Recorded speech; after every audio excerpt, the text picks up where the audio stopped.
상태죠. 다른 누구보다 제가 그렇습니다. 네, 오늘은 순모임도 없어요. 그리고 이 시간 전하는 말씀도 그래서 잘 안 들릴 가능성이 크기 때문에 그래서 제가 특별히 짧고 이런 우리의 마음을 알 법한 사람들의 이야기로 함께 나누려고 합니다. 시간이 적은 만큼 빠르게 본문으로 바로 들어가도록 하겠습니다. 마르다 이야기입니다. 우리가 읽은 말씀은 길을 가던 예수님의 무리들 이야기로 시작됩니다. 예수님이 어떤 마을에 들어가시고 그 마을의 이름은 나오지 않는데 그 마을에 살던 한 여인의 이름이 소개됩니다. 마르다라는 여인이죠. 마르다가 예수님을 자기 집 손님으로 초대합니다.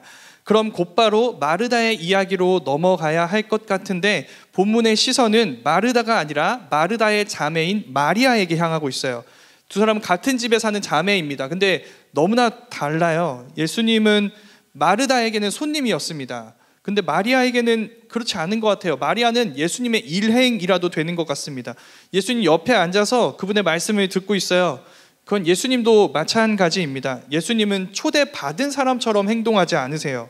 산에서 들에서 바닷가에서 자기를 찾아온 많은 사람들을 가르치셨던 것처럼 여기서도 예수님은 마치 여기가 자기 집인 양 여러 사람들과 특별히 마리아를 가르치고 계시죠. 이 일로 마르다는 분노하게 됩니다. 충분히 이해할 만하죠. 네, 생각해 볼게요. 예수님에게 있는 일행은 기본적으로 몇 명인가요? 12명이에요. 그러니까 마르다는 예수님 한 분의 식사를 준비하는 게 아니에요. 1 플러스 12인분이에요. 1 플러스 12인분. 그 이상이 될 수도 있습니다. 왜냐하면 예수님 따라다니는 사람들 되게 많았잖아요. 그 사람들도 왔다면 이건 배달시켜도 사실 감당이 안 되는 양이에요.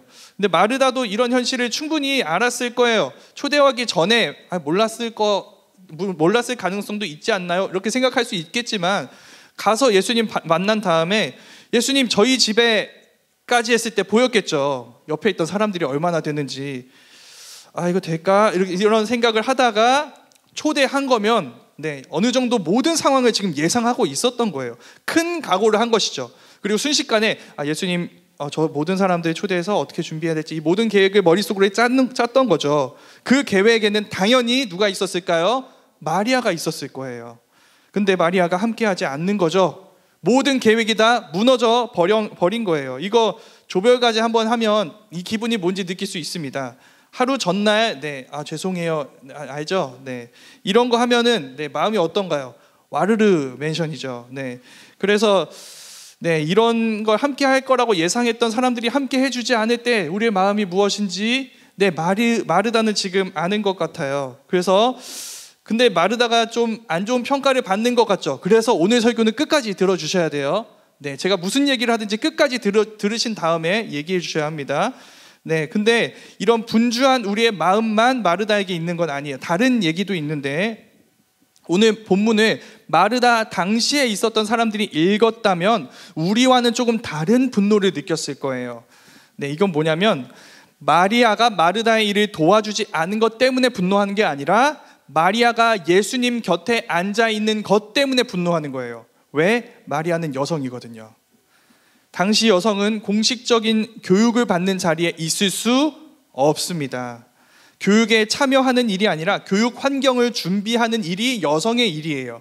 그런데 마리아는 뭘 하고 있는 거예요? 교육에 참여하는 일을 하고 있는 거죠. 그러니까 마리아가 예수님 곁에 있는 건 마르다의 계획만이 아니라 당시 시대적인 분위기까지 어기고 있는 거예요. 부당함이 겹쳐 있는 상황인 것이죠. 그걸 마르다가 지적하고 있는 거예요. 여기가 중요합니다. 누구에게 지적하나요? 마리아에게 지적하는 게 아니라 예수님에게 지적하는 것이죠. 지금 마르다의 분노는 누구를 향하고 있는 거예요? 마리아에게 향한 게 아니라 예수님에게 향하고 있는 거예요. 주님이시라는 분이 이런 마리아를 내버려 두신 것, 여기에 동의하신 것에 대해서 분노하고 있는 것이죠. 그래서 말해요. 주님, 제 자매가 저 혼자 일하도록 내버려 두는 것을 신경 쓰지 않으십니까? 마리아에게 저를 도우라고 말씀해 주세요. 이건 이런 말과 같습니다. 주님, 지금 이 상황이 보이지 않으시나요? 선하다고 하시는 분이 이 악한 일을 선하다고 여기시는 건가요?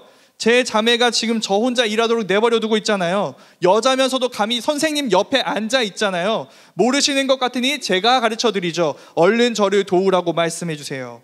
여기에 주님께서 이렇게 답하십니다. 여기가 가장 큰 논란이 될 만한 말씀이에요. 마르다야 마르다야 너는 많은 일로 근심하고 고생하지만 딱 한 가지만 필요하다.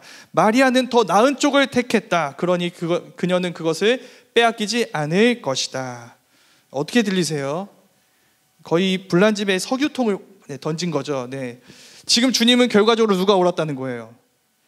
마리아가 옳았다는 거 아닌가요? 주님을 초대해 놓고 혼자 일하게 내버려두는 이기적인 일이 옳다는 말인가요? 정말 그렇게 얘기하신 것 같은 주님의 말씀을 푸는 것이 오늘 말씀에서 가장 중요합니다. 네, 여기 졸고 계신 분은 없으신 것 같은데 깨워드리려 했거든요. 이 부분은 듣고 주무셔야 돼요. 네, 어쨌든 중요한 부분입니다. 자, 이 질문에 답해 드릴게요. 마리아가 옳았다는 걸까요?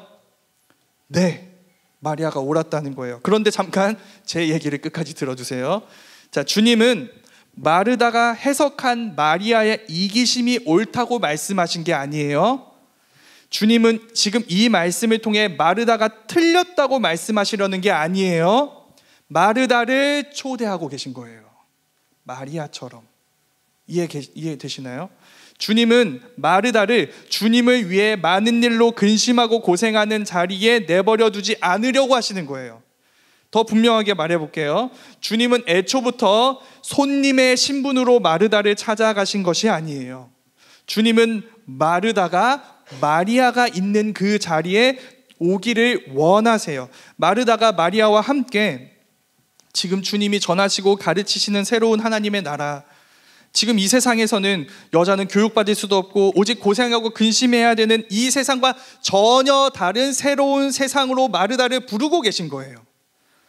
남자든 여자든 유대인이든 헬라인이든 관계없이 누구나 아무런 장애 없이 나아가 그분의 가르침을 듣고 그분의 구원을 경험하며 그분의 샬롬을 누릴 수 있는 나라, 마리아는 그 한 가지를 선택했으니 빼앗기지 않을 거예요. 그게 무슨 말인가요? 마르다야, 너도 그래. 마르다에게 그 한 가지를 선택하라고 이야기하고 있는 거예요. 그래서 지금 마르다를 어떻게 하고 계신 거예요? 초대하고 계신 것이죠. 이 메시지로 인해 우리는 앞에서 지금까지 나눴던 내용들을 다 새롭게 해석하게 됩니다. 마르다가 주님을 자기 집 손님으로 초대하고 환영했죠. 그렇죠. 그런데 그게 아니었던 거예요. 주님께서 주님의 나라, 주님의 집으로 마리아를 초대하고 환영하고 계신 거예요. 주님은 이 초대를 위해 마르다가 사는 마을로 들어가셨던 것이죠. 우리가 읽은 첫 번째 부분 38절 말씀인데, 예수님은 이 마을로 들어가시기 전에 길을 가시던 중이라는 말씀이 나옵니다. 어디로 가시는 걸까요? 어디로 가다가 지금 여기를 들리신 걸까요? 별 뜻 없는 것처럼 느껴지죠. 그래서 예수님에게는 특별한 목적지가 없는 것 같지만 목적지가 있습니다. 누가복음 9장 51절 말씀에서 이렇게 얘기해요. 예수께서 승천하실 기약이 차감해 예루살렘을 향하여 올라가기로 굳게 결심하시고, 지금 예수님은 어디로 향해 가고 있는 거예요? 예루살렘으로 향해 가고 계신 거예요. 뭐 하시려고요? 죽으시려고요. 그런데 누가복음은 그렇게 얘기하지 않죠. 주님은 죽음이 아니라 승천을 향해 지금 나아가고 계시다고 이야기를 해요. 무슨 말일까요? 주님은 자신의 죽음과 부활을 통해 구원받을 이들을 위한 집을 준비하시기 위해, 그리고 그들을 그 집으로 초대하시기 위한 길을 걷고 계신 거예요. 그 집이 어디에 있는 거예요? 하늘에 있죠. 그 하늘을 예비하러 가시고 계시던 길이었던 거예요. 그 여정 중에 누가 있었던 거예요? 마르다가 있었던 거죠. 주님을 사랑해서 주님을 위해 그 많은 수고를 감당하려 하는 그 따뜻한 마음을 가진 마르다가 주님을 초대하기 전에 먼저 주님은 마르다를 주님의 집에 초대하고 싶어하는 따뜻한 마음을 갖고 계셨던 거예요. 예수님은 마르다의 초대에 응하셔서 마르다의 집에 간 게 아니라 마르다를 초대하고 마르다가 예수님의 초대에 응하게 하기 위해 그의 집에 가신 것이죠. 하늘을 향해 나아가는 여정 말이에요. 마르다가 주님을 위해 수고하려 했습니다. 그런데요, 주님은 마르다를 주님의 집에 초대하시기 위해 십자가와 죽음이라는 수고를 기꺼이 감당하시는 분이세요. 그렇게 마르다를 부르신 주님은 우리도 초대하고 계신 거예요.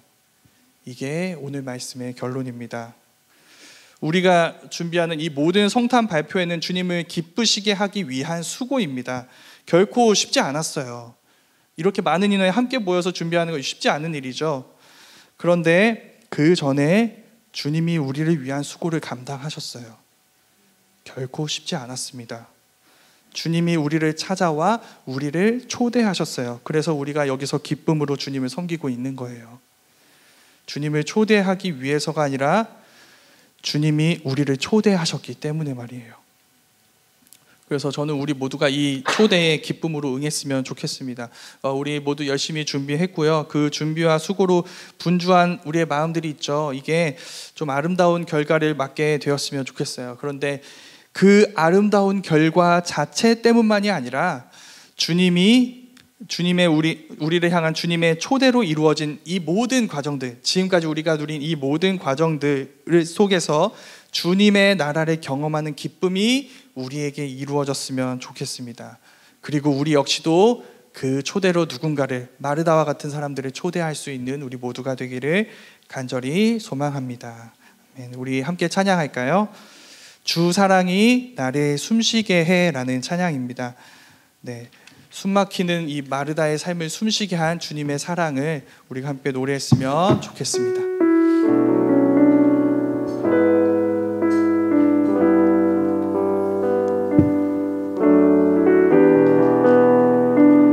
우리 함께 고백하겠습니다. 주 사랑이 나를 숨쉬게 해. 주 사랑이